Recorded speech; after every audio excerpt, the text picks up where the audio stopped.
What's up, everybody? This is Michael, and you're listening to the Heavyweights Podcast. Our goal is to have honest conversations about weights and expectations that specifically men carry with them in our society today. So, if you're a man who desires to live with integrity and wants to listen in on some real guys having real conversations and hopefully learn a thing or two, keep listening. Welcome back to another episode of Heavyweights, where we talk about becoming the men God created us to be. What do we got today? Yeah, so in the biggest thing with heavyweights is we always want our foundation to just be a place really for us to have honest discussions rooted in our faith and in our journey. And a lot of times in this life, on our journeys, we pick up a lot of weights, we get beat down. And I think as men who are wanting to be rooted in our faith and in the Lord and the things of the Lord, I think there's things that we need to be strong enough to carry.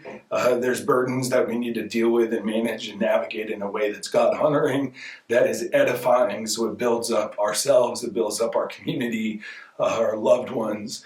But as well, I think there's some burdens and some things that God would say, hey, you don't need to carry that. You need to set that down. And maybe you'll move a bit more effectively along your journey. So that's the heart of the Heavyweights Podcast, and that's what we're going to do today. Yeah, and we have the honor of being joined today by one of my really good friends, Caleb Scott. He's a single dad. He is a business partner of mine. He's a realtor. He is a gym rat. He's a true heavyweight. He's a true heavyweight. He is. So why don't you let's get started. You tell everybody a little bit about yourself. Yeah, I'm a Springfield local, man. I've really been here my whole life. I do know this area like the back of my hand. I've seen it grow. I've seen it change, some good, some bad, whatever. Where'd you go to high school? So I did all of my school at New Covenant Academy in Springfield, so I was K through 12. I was just there last night. Really? Well, that's where I told you my son was having basketball. Oh, maybe I didn't talk too about it, but they were doing their basketball, like workouts, tryouts. Oh, nice. It's a club team. Nice, okay. Yeah. So I went to New Covenant, and then ended up kind of accidentally walking on the football team in Bolivar at Southwest Baptist University. Played my career there. Watched a lot of great football on the sideline. I'm really good at that. What position?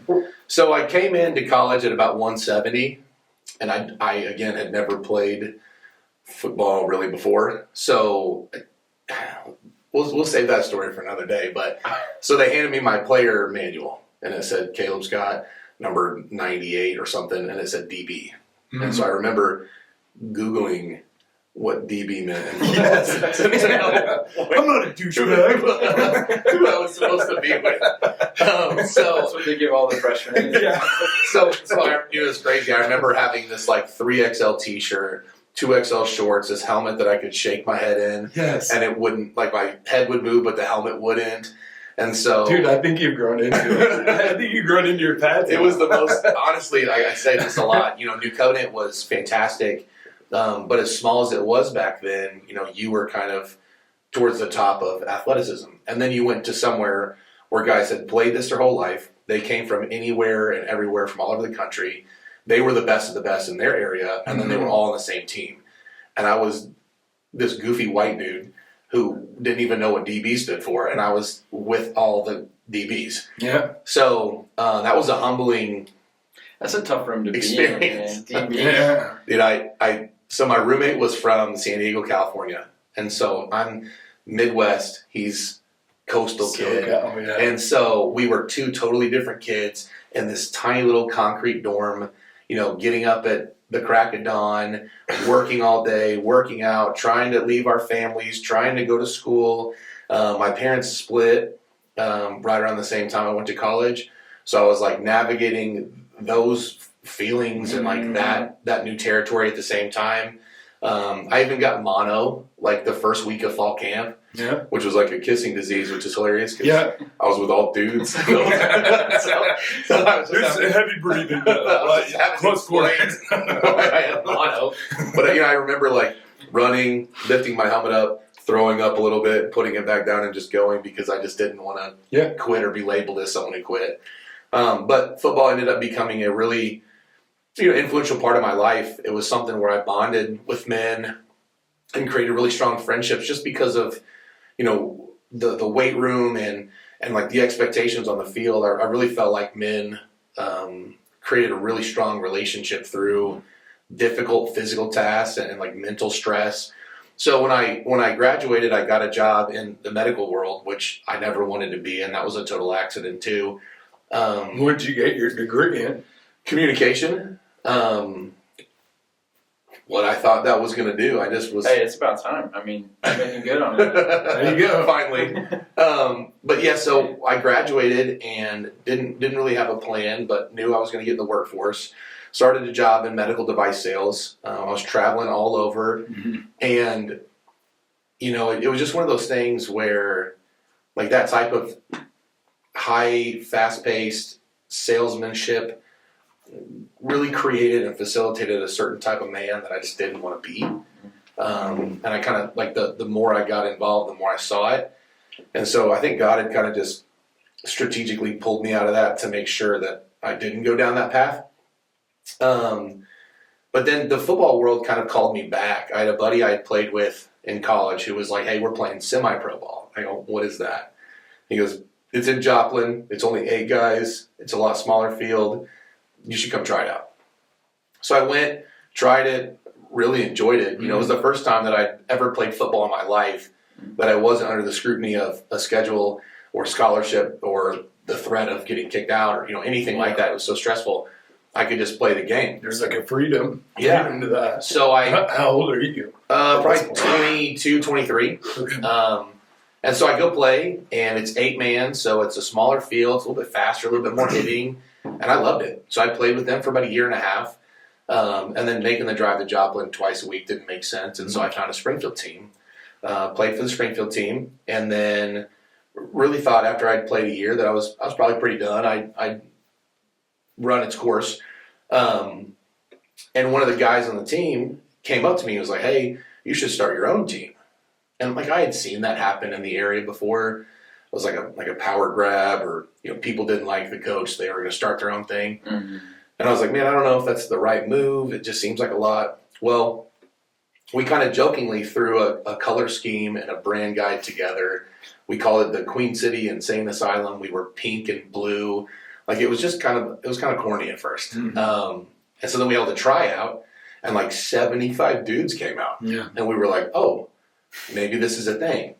And so, over the course of learning how to do that, we just saw, again, this sport bring some of the most diverse group of guys together. I mean, you saw guys that were white, black, Hispanic. You saw guys from high-income areas, low-income areas, guys with face tattoos, guys who had never even seen a tattoo before, like I love it. all in the same room, man, and they bonded over the sport. And so, I'll never forget, we had a night where we kind of had a barbecue at my house. And as I walked into my living room, I just remember seeing this group of people who never looked like they should have been in the same room together, like holding each other's kids. Yeah. You know what I mean? And like you didn't know who belonged to who, and you didn't have to. Very just like integrated.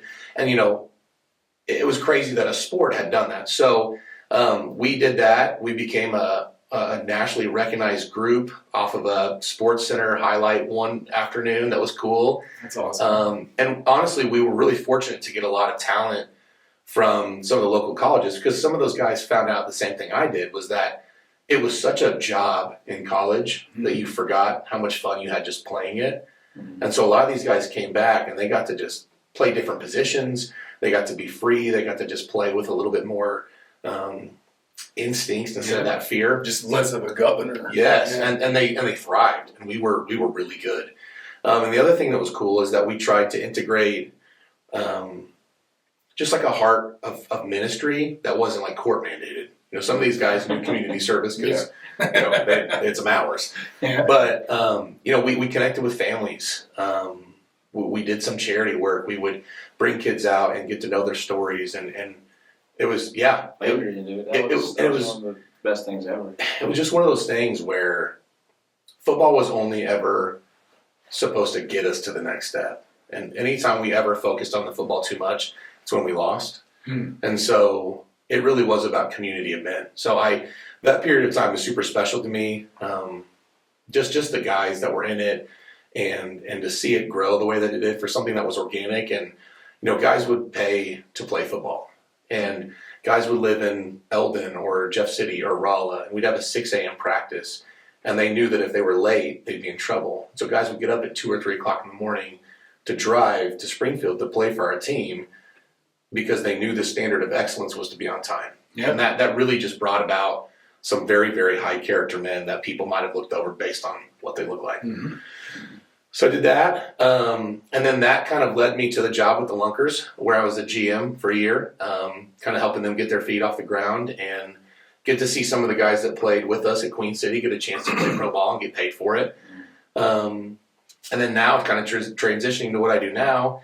I sell real estate, and Michael and I are running this ragtag soapbox studios. Nice. That is actually nice turning out to be kind of a really cool project that has strengthened our friendship and just allowed us to really see God move in a business that probably neither one of us thought was just going to be this what it is already. Mm-hmm. I'm a dad. He will be 5 in September. He looks like he's 12. But yes. So anytime we go to a restaurant that has a deal, I always have to be like, look, I promise, he's 4. And they're like, whatever you say, man. I'm like, I just promised. Sure. His mom and I are not together.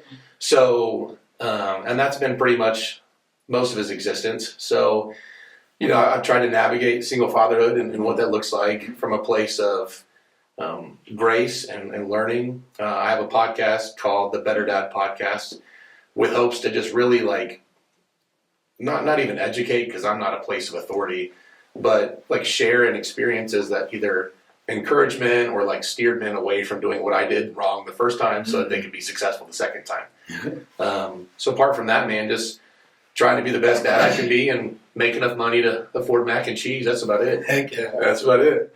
Dude, there's so much good stuff there. I love what you're saying at the end there about the podcast that you're doing, because I think anytime you put yourself out there to do, like what we're doing right now, there's always this kind of feeling of okay, are people going to look at what I'm doing as it's I feel like I'm the authority on this. Sure.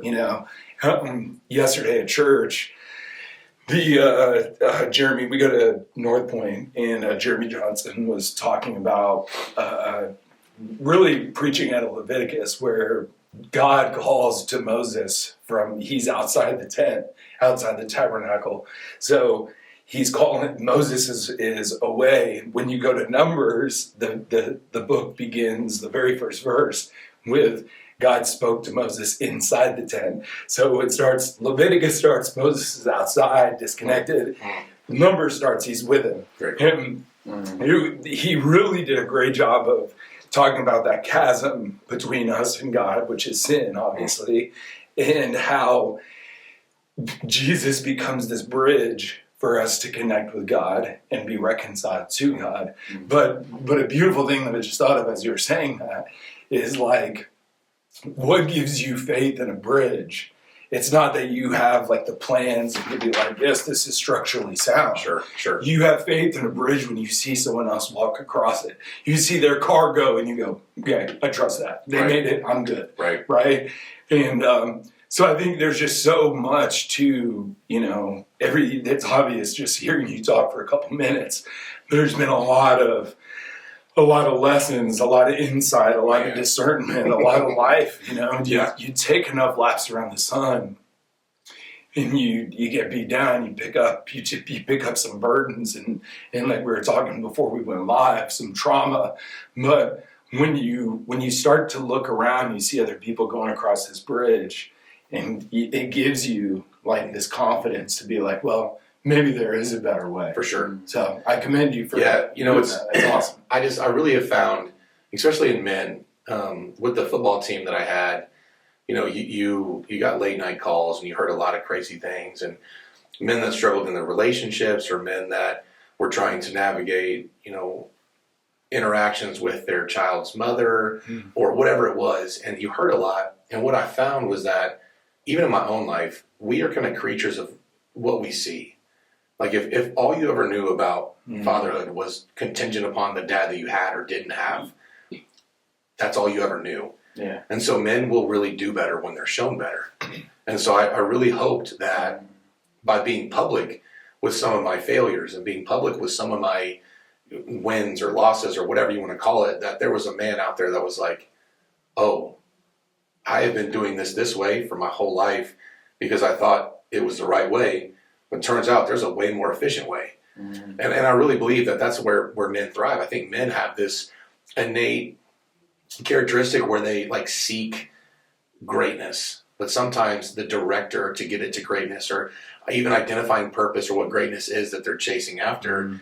And that's why men run to things that are unhealthy. It's because they're looking for that stimulation of like conquer, but they're not conquering the right things. They're not conquering their mental health. They're not conquering their relationships within their family. They're not conquering their business goals.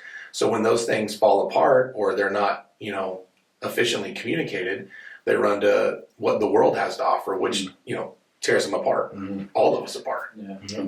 Very well said. Very well said. Yeah, you kind of answered maybe in a little, I want you to flesh it out a little bit more, but you kind of answered a question I had for you. One of the things that I've learned about you more recently, we've been friends for, I don't know, since you guys started coming to Hill City. Sure. 6 or 8 years. And, but working with you, what I've learned, and I was telling Caitlin this the other night, is that you're a really good leader. Like, I know there's a lot of, all the stories you just showed, like, really points us to the fact that God's developed you into this really good leader, but watching you work and how you interact with not only like clients, but also like our vendors, right? Sure. People that are helping us out. Like you're a really good leader. And so what do you, like the question I was like, what do you think it takes to motivate people? Because you've done that when you were at Queen City. You did that when you were at the Lunkers. Like you're a good motivator. And I think you might have started to hit on the answer there, but you're really good at motivating people to action. And you could use the example of the most recent fundraiser that you just did. Yeah, okay, Yeah. the wheelchairs. Yeah. My mom says this. She's got all these one-liners, and she's, I have to like think about what I want the outcome of the call to be before I dial the number. Because I know I'm like, she's going to be like, forget your pride, go to the gospel. Or she's going to be like, well, that's what they're doing, but what are you responsible for? And so sometimes I'll call and be like, hey, Mom, I just need to get this off my chest. Please don't give me any advice. I know we need to pray about it. We can pray afterwards, but like, let me vent. But so like one thing that she says is people don't care what you know until they know that you care. And so in leadership, I think identifying strengths and things that, and it's even come in fatherhood, identifying things in people that they care about. And not necessarily like leveraging those things, but allowing yourself to complement those things and to help put that in their path to be successful. So some of these content creators we work with have a desire to build their own brands. And so one of the unique things about this platform, whether it be this podcast or Soapbox Studios in general, is that I hope that with this new unique platform that it gives some of our content creators a space to grow in. You know what I mean? It's like, I really believe that the definition of success in business is growing amongst others. And I think that if we can do that at the same time while becoming successful, then that was it. But even in fatherhood, it's like having discernment of when to like interrupt bad behavior, learning when to let bad behavior play out and have its own consequences, or like predicting bad behavior and stopping it there. Sometimes it's just recognizing the bigger picture. Sometimes I have to say, dude, it's enough. I don't have to explain why. Don't ask me again. And that has to be sufficient for him. And sometimes in business, it has to be that way.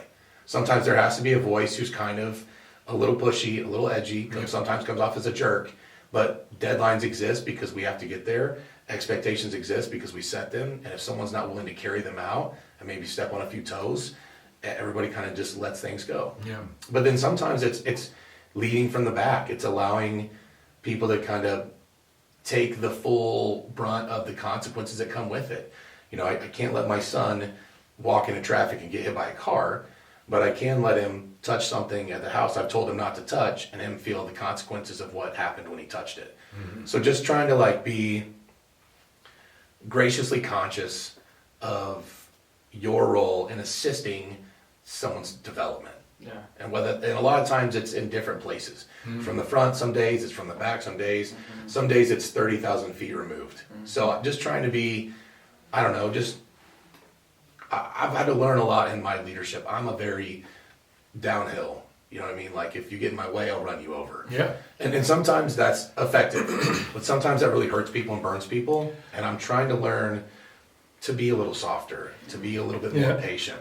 So how do you deal, because I think we're very much alike in that sense, how do you deal with, because you have such a unifying and collaborative heart, because you see success as, okay, how can there be equity in all that we do? You know, I don't want to be upside down. How do you deal with people? Because, and I'm asking this kind of selfishly because I know this is something that I struggle with, is how do you deal with people when they are just so one-sided, like what's in it for me? They're like all about their interests, all about getting what they want. Man, I think pioneering transparency at a level to where people know your investment. I really believe that. Explain that. So we just did this fundraiser. I say we, group of me and a guy in Africa. He was like, "Hey, A group of two. that's a group, right?" Yeah. So we've done work with him in the past, and he reached out and he said, "Caleb, you know, I love your heart and what you've done. I just left this neighboring village. There's like 40 families with kids that come by donkey or wagon or whatever to get to this small village to receive a scoop of sugar, some rice, and whatever medical attention they get." And he sends me pictures and videos, and I'm weeping looking at this stuff. And so I've done fundraisers kind of on Facebook before where I really felt like I wasn't anybody. I knew the story, I told the story, and if people felt motivated to give, they could. Yeah. But what I saw was that there were so many people with hearts to give. They just didn't know it yet, I guess, at the time. And so while they may feel very singular in their motivation, while they may feel very almost selfish in the fact that I'm not willing to change, I think most of the times what I see is that no one has taken the time to go in front of them where they're asking them to go. I think true leadership really means being in the battlefield with your soldiers. And so this heart of raising these funds for this wheelchair, people knew that I had given my own money. People knew that I was in conversation. People knew that I had been there. And so what was crazy, and I really think this is a total God thing, but in probably the 70 people that gave to raise $8,000, not one of them asked me how the funds were getting there. Not a single person was like, you know, prove to me when you're done that this was sent there, and then I'll trust you. Nobody did. Yeah. And so, you know, that was one of those things where people saw, I think, my investment in the story, and we didn't have to share political or religious or even community same values to know that there was a need. We came together and met it, and I think that came from people just being willing to see that you went there first. Yeah. Yeah. Nobody's worried about tax IDs or receipts or anything like that. It's like you surrounded yourself with people that believe in you, right? Like your past leaders have given that example. Well, and you know what's crazy is you'll see Facebook is so interesting because people that like or comment on your stuff, you assume are the only people that see your stuff. But if you got 6,000 people you're friends with and they don't like or comment, they see your stuff every day. And so sometimes I'll post a picture of my kid and these people commented.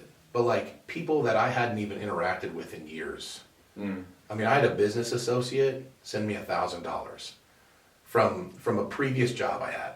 Didn't ask questions, didn't want to be named, didn't want to do anything. But he was like, when your heart is in something, I'm in it too. And I was just like, we just forget the platform we have sometimes on social media and how much we can reach people. And so that's why I was so willing to just use my own platform as a place to just tell people this story. Because a lot of times you don't know what you know until it's told to you. Yeah, dude, that's so good. I wrote down a note because I'm starting to like as you're talking, get a better picture of you, and I feel like I'm always trying to do that with whoever. But like what I see is you as like a conduit for success, right? Is not and not success in like everybody that's around you is driving Bentleys and stuff like that, but like Not yet. yeah, more to come. But like success, however you define it, like Sure. if you have a need and your heart's attached to it, it's you easily become a conduit through which other people can get involved, invested, engaged, and whatever that need is filled or whatever that desire is, it's successful. Yeah. So it's really cool. It's really cool to see. Well, and I really think that, people ask me all the time, what's your dream job? Dude, my dream is not to work, so don't ask me my dream job. But if I could do something every day, truly, it would be stuff like that, where I could just, again, be a facilitator. I don't even need to be in it. I don't need to be praised for it. I don't need to get the high five. But if something as simple as a Facebook post raised $8,000 for some kids that may never walk in their entire lives. So it's so cool, and I love we have a chance to talk about it because the devil has been intricately working to prevent this from happening, so much so that the wire got lost. And I've been on the bank's phone and their rear ends for the last 2 weeks. I finally, this morning, through confirmation, found that the wire is coming back to me so we can resend it and get them there. But, like prayerfully just being like, man, so many people trusted me with these funds. I can't bear to go back to Facebook and face people and tell them that this money's somehow been misplaced. But we live in a world and a time now where you have to admit that while we eat good every day, that there are people on the same planet that are starving. Like that literally will not continue life because there wasn't adequate nutrition where they were. And that blows my mind. And that embarrasses me almost to eat what I eat and how I eat. Yeah, it's shocking. But so something as simple as a Facebook platform has now provided 40 brand new customizable wheelchairs for kids on the other side of the planet. And someone gave up, a couple of coffees here in Missouri for it. Or took a tenth of their paycheck, and now there's kids that are going to be affected that they'll never meet because of it. And like, I love that. I could do that every day. You'd never have to wake me up for work. I don't mind staying late at the office. Like if there are kids, especially, that benefit from a little bit of extra work, then let's do that all day. Yeah. I think there's something to just like what the word you just use as being a facilitator. Like to me, the greatest leaders, if you look at Christ's example, like the Son of Man came to serve, not to be served, looking at whatever platform that you have as an opportunity to be a facilitator for good in others' lives, that's fulfilling, I'm learning more the older I get that what I do on a one-to-one basis in God's economy is just as powerful as, facilitating 1,000 wheelchairs or putting food on the plate of someone. Just the ministry of presence. I have clients who have gone through separation, or they're dealing with addiction, or they're dealing with loss, or they're, financial strife or whatever. Members at our gym that, just like you were talking about, people. My gym, my heart at Proximal Strength has always been to be this like melting pot. Just the more diverse, then that means I'm doing my job. Right. In every conceivable way. Diversity in every conceivable way. Because then that the platform that you have is doing good to like be a unifying place, Absolutely. So, but yeah, there's a lot I think to unpack there. I went to Haiti a few years back, and it was the same thing. They told us, you're gonna see some tough stuff, and the hardest thing for me to see was a little boy like starving, and literally drive by and like he was starving, and to the point where like they have kids there that they'll just like they can't provide for them, so they just leave them on an orphanage's doorstep, it's hard to fathom when you're from the United States that there's people that live like that, you know, under those conditions. But that's a huge perspective shift, to go and see firsthand those kinds of things. And you know, we sit here and we talk about the weights that we carry and the problems that we have and the things that, and not to make light of any of those things, any of the stresses that we deal with on a daily basis, but man, that really puts it in perspective really fast. Right. So like you said, it's almost embarrassing how good we eat when that's going on. For sure. That really hit home. But I think when you recognize and can empathize with someone else who is walking through maybe some marital strife or they're dealing with like really serious financial hardship, and to them, it feels just like they are starving physically. Yeah. Like, and if you can, you know, give them, I mean, this is God's word, it's not mine, but like, man doesn't live by bread alone, but by every word that comes from the Father. So like, if you can like speak that into their life, It's really good. I mean, that's like nourishment that goes far beyond just physical, you know? Yeah. You know what, I think one thing that sometimes we fail at as Christians is we just, you know, we are our own ambassadors. I tell people all the time that have been burned by the church, I said, if you go to a Lakers game and you're sitting behind a guy in a LeBron jersey and he's loud and obnoxious and he stands up in front of you and he spills his drink on you, like, you don't leave hating LeBron. Like, you're like, that guy stunk and he wore a poor representation of LeBron. Yeah. But sometimes in the church, we don't have that luxury because people equate Jesus with how we act. And most of the time, we are the guy in the LeBron jersey who spill our drink and act a fool. You know, we talked about yesterday in church about how hypocrisy is just something we have to like reject openly and fight against it. And so I really believe that as our platform grows, in order sometimes to get the gospel to them, they need to see the gospel lived out first. I think we're so quick to share the good news instead of to live the good news or to be the good news that people don't really care to hear it until they see us walk it. Yeah. Understanding as well that holiness is set apart and purposed, not perfect. None of us are perfect. So when we understand that we're set apart, we understand that we're purposed, then we can continue to lean into God's holiness in and through us. You know, and understand that we might spill a few drinks on people. Absolutely. Yeah. That's so good. And I think that was kind of tying back to the question I asked, like, about motivating people. Yeah. I see you leading by example, right, and giving people an opportunity to see, like you said, somebody driving across the bridge. Yeah. And that can be done. Like, I can do Right, that. right. Yeah, it's like, as a single dad and things like that, like, that's really, really inspiring to see somebody out there being vulnerable, being honest, and I try to be, you know, you want to only show the fun parts.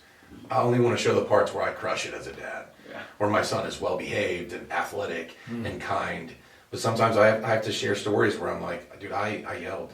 I was embarrassed, man, because I was like, I'll never yell like my dad yelled at me. And I yelled. I had to go to my 4-year-old, face him, and apologize to him. And it was so weird because I'm like part of my pride was like, dude, you don't owe him an apology. Like, he doesn't know what you've been through today. He doesn't. And then the Holy Spirit's like, dude, who do you think you are? Exactly. And so I have to go to my 4-year-old and I have to take a knee and I have to look him in his eyes and go, hey, I'm not apologizing just because it was inappropriate. I'm apologizing because that's a flaw of mine, and I don't want you to carry this to your fatherhood journey. So I'm sorry, and I got to do better. And just because you were disobedient doesn't mean that it should have yielded this result. And I'm sorry. Like, that's hard to talk about. That's not as cool of a flex in front of your circle. Can I encourage you in a way that I'm going to brag on Caitlin because I got to see this play out the other day. Okay. She, same scenario, not her best parenting moment, yelled at our 3-year-old Adley, and then,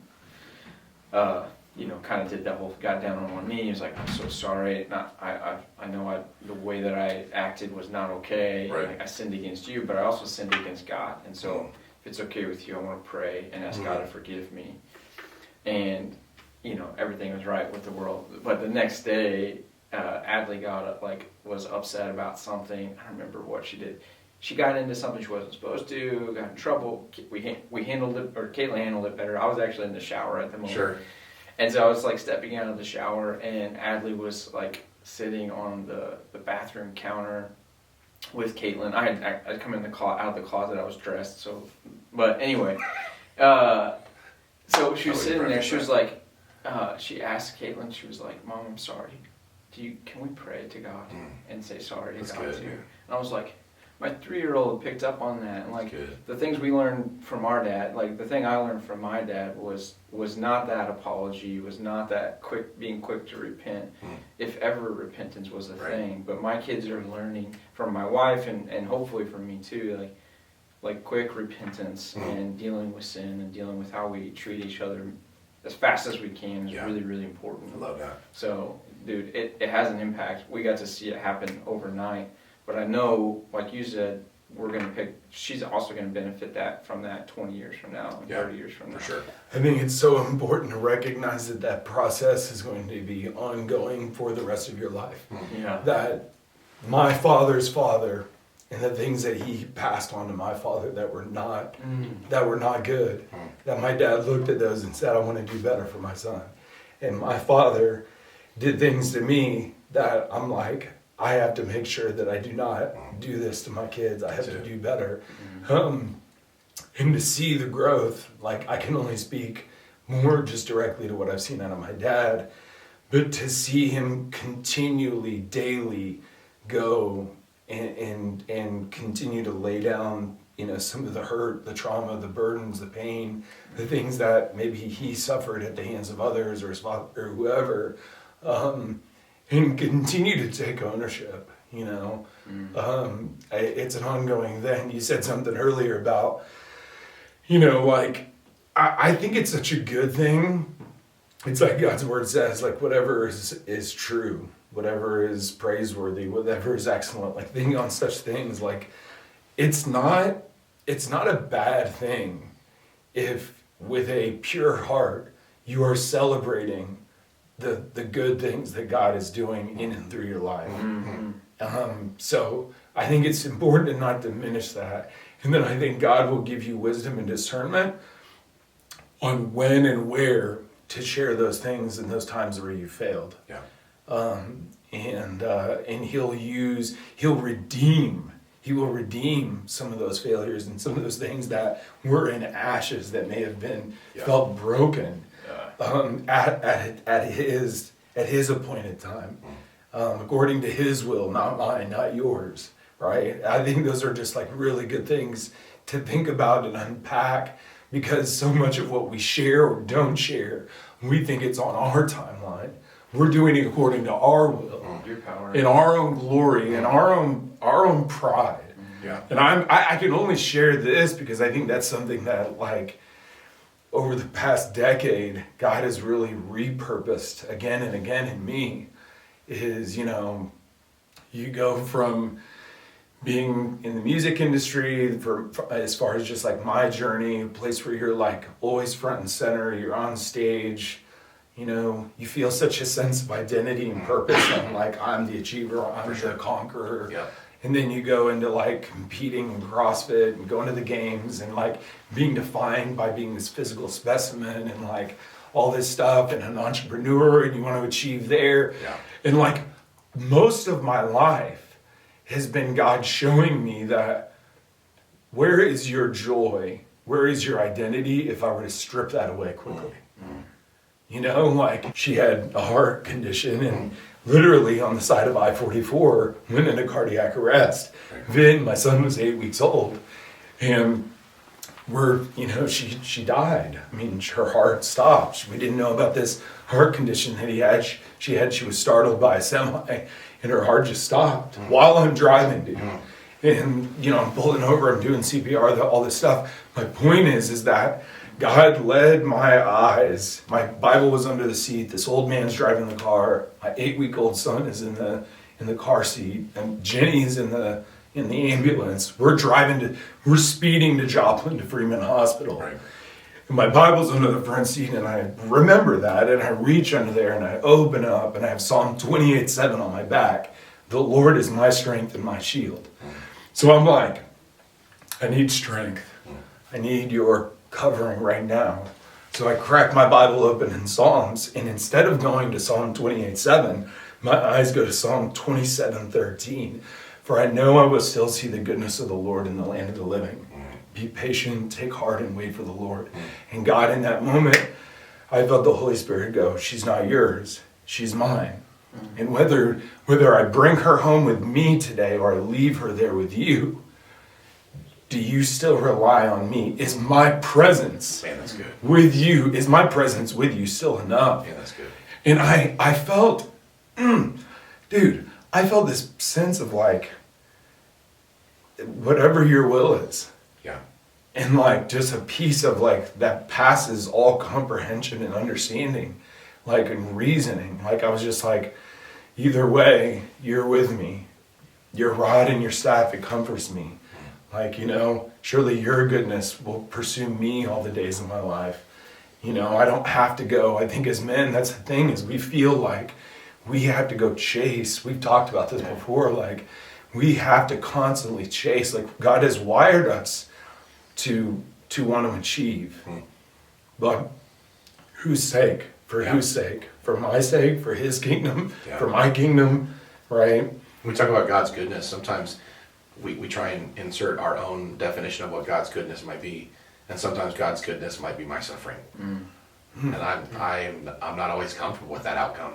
When I'm praying that God's will be done as long as mine is, working alongside of it. Yeah. And so, sometimes I have to pray that God, and like you said, a lot of my story and my resume is God snatching things from me. Yeah. And the Father disciplines the child he loves. Yeah. Get to that point where I'm like, I cared so much about this title. I cared so much about this elevated status that I pretended was for God's good, but it really was my satisfaction. And God knew my heart, and he was like, hey brother, like this is gotta go. You can't see me through all these weeds. And so it's like I just keep fighting to keep the grass cut so I can keep my eyes on Christ, but it's weedy out there. It is, man. Man, there's so many things I wanted to say to all that. You guys are so good at, man, I'm so grateful to sit here. So let's talk about motivation then. It's like motivating people, feeling motivated. Where do you go when you're feeling, when you lack it? What keeps you going on the hard days, right? Because I'm sure it's all sunshine and rainbows. Yeah, it sure is.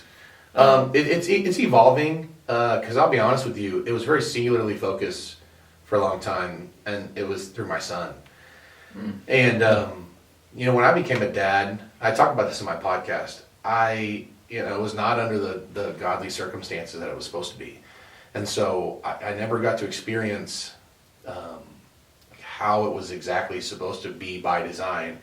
And I think there were a lot of things that me and my son's mom were robbed of, in that we just did things out of order. And so I just thought that, once I saw him, it would all make sense. And I tell people in my podcast, I tell guys, I knew he was mine, right? Like I saw him come out, and like the concept of birth itself was incredible. Like I cried because that moment was insane that we served a God who made all that happen. So cool. But like I remember seeing him and holding him and just being like, you're great, and I know that you belong to me because of science, but I just didn't have that connection. And so I'll never forget, it was like 45 days in, and I was holding him in my house, and he was crying, and I said something, and it like startled him, and he like knew my voice, and my voice was a comfort for him, and it stopped his crying. And I remember being like, oh, this is a privilege. Like I didn't realize how special it was to like be a parent. And so from that moment, I just like fell in love with being a father. Just being able to like be responsible. And now it's crazy and it's heavy, but like the privilege to wake up every day with a purpose to protect, provide, educate, instruct, all these things that we have been tasked with as fathers, that's what I get to do every day. Mm-hmm. So if he needed to eat, I needed to work, and that was it. Like there wasn't anything else. There weren't good days, bad days. I mean, there were, but I had a little boy that needed to see an example of a man who kept going, and a man that, and so a lot of these job changes or culture shifts or household shifts, I've had to really like remind myself, you're not just you anymore. Like there's a little boy that's watching your response. He's watching how you talk about his mom. He's watching about how you talk about yourself. Like, how does he learn to have self-confidence without being a showboat and a jerk? And so, like, my motivator for a long time, honestly, has been his existence. And then in like the last 6 months, man, I've been super convicted about that pressure that I put on him. Mm-hmm. And it's not fair. It's hard enough to grow up in 2025, but he should never have to feel the weight of his identity and existence coexisting for mine. And I've really been trying to let go of that, and it's hard, man. I'm trying to peel my fingers back from it every day, but I really put a lot of stake and value in my role as a father, and I just don't want him to ever feel that weight. Dude, I really appreciate you saying that, because I feel like that's a weight that I don't think we were designed to carry. Like, I think we were designed to take our role as fathers seriously. And you know that. You're one of the best dads I've ever been around. I've learned a lot from both of you guys. But I had a moment this past week, lead a life group at our Bible study, and we go over sermon notes. We were talking, and I had a conversation, kind of just a one-off, a newer mom who's kind of struggling, postpartum stuff and things going on, and already wrestling. I think her baby's like 4 or 5 months old, and already wrestling with some of these concepts. And, sure. And it just goes to show that women are way smarter than us, but like they're getting ahead of the game, you know. Sure. But like there's anxiety and just a heaviness. And I'm like, I had a moment where I kind of saw what she was struggling with, and I was like, I've been doing a study and learning about the concept of a sonship and what it means for us to be sons of God, and how that needs to be every male, right, and every female need, like, the most important thing about them, their identity at a base level. When everything is pulled away, it's like, not only are we sons of God, we're guaranteed His presence no matter what. That's good. And like at this point, like, what's the most important thing? And this is what I asked this girl about her baby. That she was literally holding her. Yeah. I was like, what's the most important thing that anybody would say? Like, what identifies that baby right now? It's that she's your daughter. Right. Like, that's the most important thing about her, and that's never going to change. The most important thing about you is that you're a daughter of the one true God. That's good, Michael. You're a son of the one true God. That's the most important thing about you. And so when we take things like being a father, or being a husband, or being an entrepreneur, or all these other identities, and we make that the most important thing about us, and we forget to bring our sonship to the table, like, then we get anxiety, and we get things out of whack. Yeah. And it's like, man, can I just wake up to the fact that today I'm a son of God, and whatever that means, from like how my dad parented me or how I'm gonna parent, it doesn't really matter. Like, I have the presence of God with me, and I'm His son, and then the rest be what it may. Following Jesus as a leader personality type is hard, because you're following.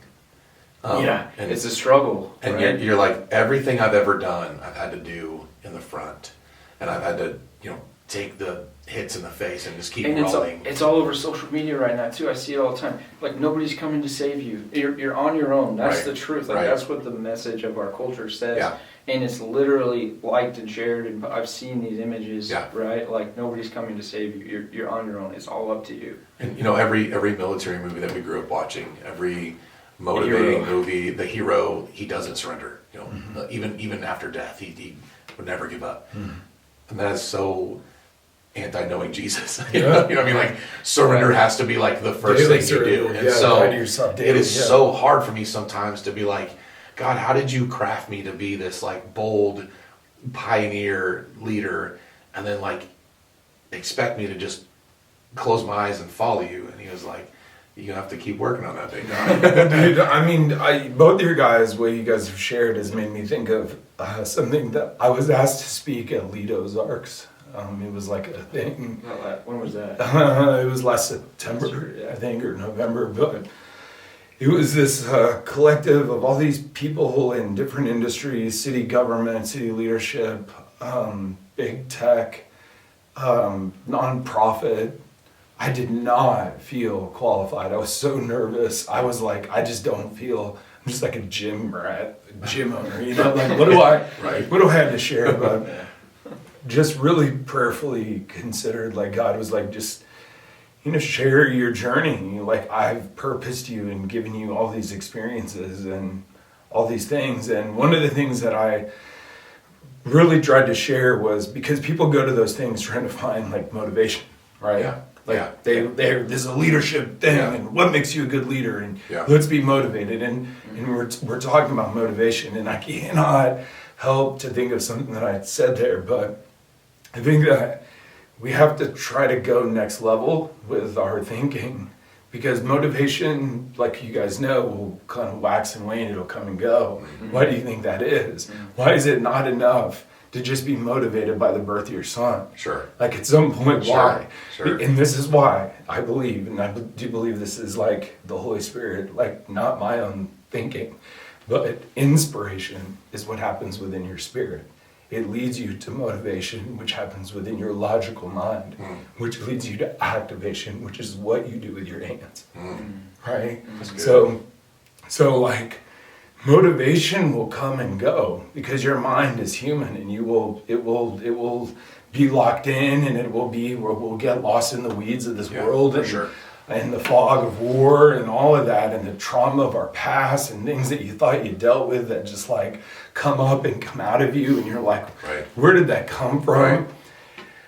And dude, it's my, you know, and I'm gonna turn 45 next month, and so like I'm just a little bit further down the road than where you guys are at, but I can just say that like it truly is this ongoing process, you know, like what the wisdom that God reveals you today, you will live and operate in this, like you'll operate in the peace and joy of like the now, but like there's still things that like another level that God still wants to take you to.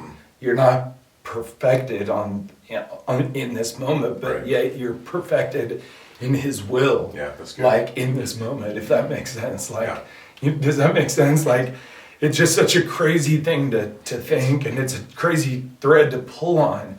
But my encouragement, really, to myself and to anybody that's listening is seek inspiration. Seek for God to do a work in your heart, in your spirit. Because motivation is something that it'll leave you grabbing at air, you know, because it's finite. Yeah. Anyway. No, that's so good. I